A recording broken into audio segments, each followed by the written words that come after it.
IAS में कितने लोग हैं जो हर साल उसके लिए अपीयर करते हैं? 5 से 6 लाख के आसपास। और सीट्स कितनी है?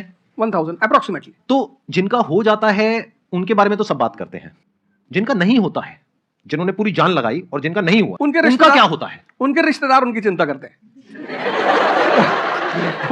वो फिर उनकी चिंता करते हैं। नहीं मैं आ रहा हूं, मैं आपको क्वेश्चन बता रहा हूं। ये पॉइंट इंटरेस्टिंग है, मैं समझना चाहूंगा कैसे। मैं बता रहा हूं। हाँ। मैं दोनों मुद्दों पे बता रहा हूं। हम सब हारने से डरते हैं और मजेदार बात है कि वो डर हमारी हार की वजह बनता है 98% केसेस में। हारने से क्यों डरते हैं? क्योंकि हम जानते हैं अगर हम हारेंगे तो वो जो पीछे 3 लोग बैठे ना, रिश्तेदार, रिलेटिव्स और फ्रेंड, वो जीने नहीं देंगे। आप जब भी आईएएस की तैयारी करें, पहला अटेम्प्ट आपका सीरियस अटेम्प्ट होना चाहिए।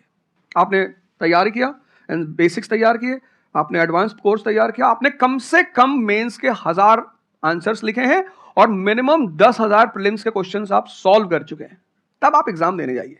सिर्फ एक अटेम्प्ट दीजिए। जिसने भी पहला अटेम्प्ट सीरियस दिया उसको दोबारा तैयारी नहीं करनी पड़ती, रिवीजन करना पड़ता है। भाई आप देखो ना, जितने सारे सेलेक्ट लड़के होते हैं उसमें बहुत सारे नौकरी कर रहे होते हैं, जॉब कर रहे होते हैं। कुछ लोग मुझसे पूछते हैं सर जॉब करते वक्त तैयारी हो सकती है? नहीं, जॉब करते वक्त तैयारी तो नहीं हो सकती, जॉब करते वक्त रिवीजन हो सकता है। 3 hours per day, 4 hours per day.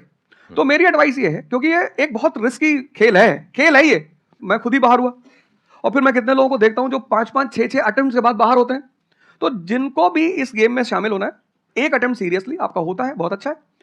आपको मैक्सिमम रिस्क लेना है तो आप 2 ले लो, उसके बाद अपना काम शुरू करो जो आपका सेकंड लाइन थॉट था।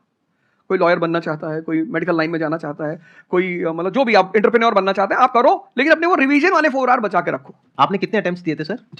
4 अटेम्प्ट्स आपने दिए थे। और आपने कहीं से कोचिंग ली थी, यानी लाखों रुपए दिए थे कोचिंग में? नहीं, तब लाखों नहीं थे, तब हजारों थे। अच्छा, हजारों रुपए आपने खर्च करे थे और आप एक मिडिल क्लास बैकग्राउंड से थे, तो टोटल 4 साल में आपको कितना पैसा लग गया होगा? रहना, खाना, पीना, और आपने तो पूरी तैयारी करी होगी, साथ में कुछ और नहीं किया होगा? I think so. कुछ नहीं किया। तो कितना आपका 4 साल में अच्छा खासा पैसा? 5-6 लाख रुपए लगे। 5-6 लाख रुपए उस समय लगे।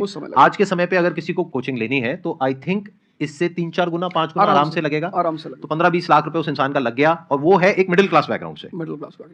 अब वो कहीं ऐसा तो नहीं कि वो ना यहाँ करा ना वहां करा 4-5 साल बाद? हाँ, वही मैंने कहा कि अब आप, हमारे समय तो ठीक था, अब आप रिस्क पूरा नहीं ले सकते।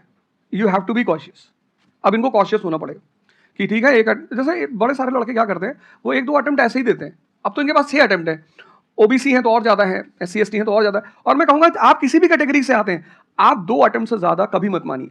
ये पॉइंट बहुत अच्छा है कि आइडियली आपको अपने माइंड में ये रखना है कि एक ही अटेम्प्ट है मेरे पास में, मैक्सिमम अगर आपकी फैमिली अफोर्ड कर सकती है तो 2 अटेम्प्ट है। उसके बाद में अपने काम पे ध्यान देना है और इसको एज अ रिवीजन की तरह देखना है, मतलब इसको साथ साथ में चलाना है। ये नहीं कि अपने 5 साल या 6 साल लाइफ के सारे यही निकाल दिए और सारा पैसा घर वालों का लगा दिया, या उन्होंने खेत बेच दिया, या लोन ले लिया। ऐसी बहुत कहानियां मैंने सुनी है सर लोगों की, और बहुत ही दर्द होता है ऐसी कहानियां देख करके। ऐसे लोगों की जो कहानियां है वो उसको सुन करके बहुत ही बुरा लगता है।